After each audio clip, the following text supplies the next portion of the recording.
The Wonderful Wizard of Oz by Frank Baum. Chapter 1. The Cyclone.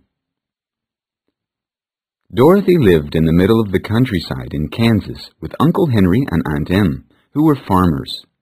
The three of them lived in a small house which had only one very simple room.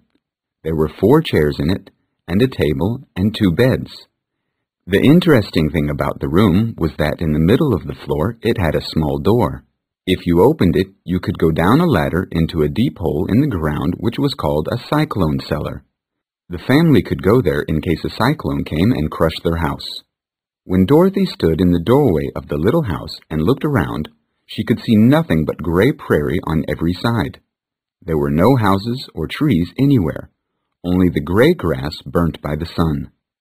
The strong prairie sun and wind had taken all the color from Uncle Henry and Aunt Em's cheeks and eyes, and left them gray too. Only Toto was not gray.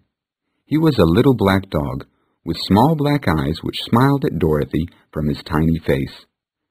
Toto and Dorothy were best friends, and they usually played together all day.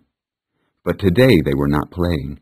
They were watching Uncle Henry, who was sitting on the doorstep and watching the sky, which was even grayer than usual. His face looked sad, and when he heard the loud crying sound of the wind from the north, he stood up and said, "That's a cyclone. You two go down into the cellar, and I'll look after the animals."